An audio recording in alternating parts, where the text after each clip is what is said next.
हमने शहर को दी एक नई पहचान, हम हैं सिंघानिया बिल्डकॉन।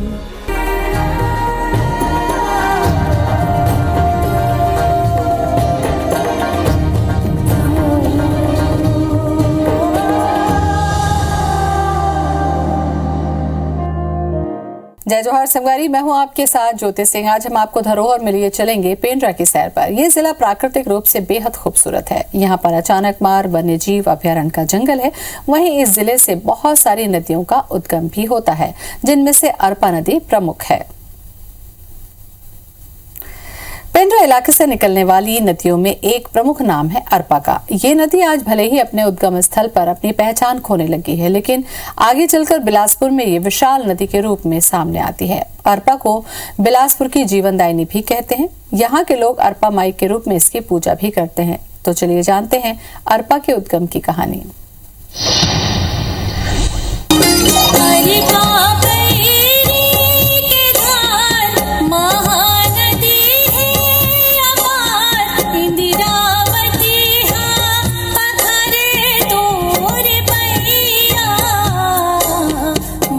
अरपा नदी छत्तीसगढ़ की मुख्य नदी है। यहाँ पर एक जलधारा बहती है। यहाँ पर मंदिर भी है, जहाँ पर शिव भगवान जी विराजमान है। यहाँ आकर घूमा जा सकता है। पेंड्रा बिलासपुर मार्ग में पड़ने वाली इसी छोटी सी पुलिया के आसपास का पूरा इलाका कभी दलदल हुआ करता था, लेकिन दलदल के सूख जाने से अब यहाँ खेती की जाने लगी। और इस तरह जिस जगह से कभी पुण्य सलीला अरपा का जन्म हुआ था, उसने अपनी पहचान लगभग खो दी है। लेकिन अब भी बारिश के दिनों में इस इलाके में खेतों से पानी का बहाव शुरू हो जाता है। वैसे अरपा पेंड्रा की इस पुलिया से निकलकर खोडरी के जंगलों से होती हुई बिलासपुर पहुंचती है, जिसके बाद ये शिवनाथ नदी से जा मिलती है। बिलासपुर के लोग अरपा को मां मानकर पूजते हैं, जबकि पेंड्रा में इसके उद्गम को गंदे नाले से जोड़कर इसे बर्बाद किया जा रहा है।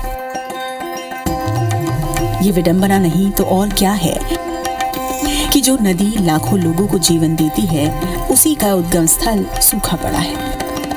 जिस तरह यहाँ गंदे नाले का मुहाना खोल दिया गया है, उसके चलते हो सकता है कि आने वाले दिनों में उद्गम स्थल हमेशा के लिए अपना वजूद खो दे। Bureau report, IBC 24। पेंड्रा की नदियों के बारे में तो आपने जान लिया, लेकिन अब इन नदियों से मिलकर बने झरनों की सैर भी आपको करा देते हैं, जो यहाँ के प्राकृतिक सुंदरता को बढ़ाने में, सैलानियों को लुभाने में मदद कर रहे हैं।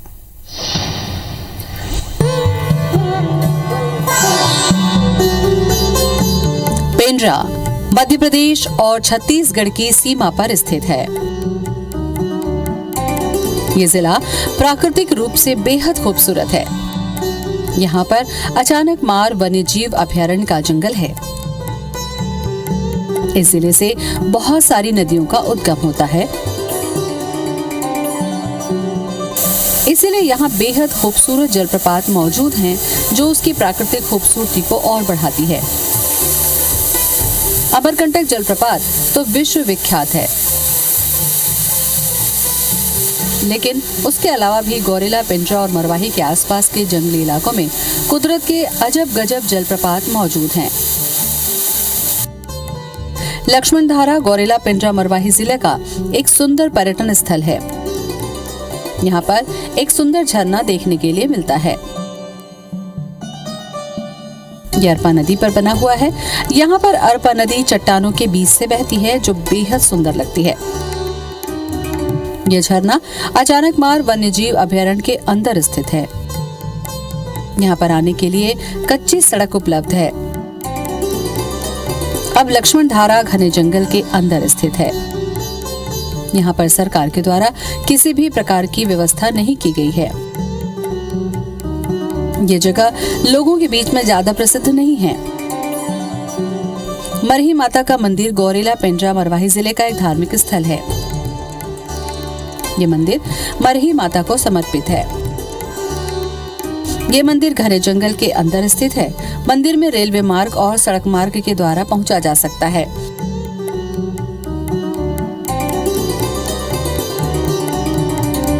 अरपा नदी छत्तीसगढ़ की मुख्य नदी है।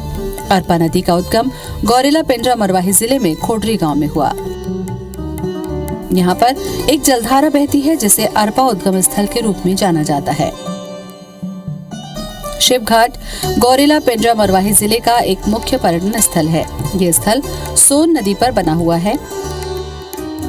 यहाँ पर सोन नदी पर बड़ी बड़ी चट्टानें हैं जिनके बीच से सोन नदी बहती है।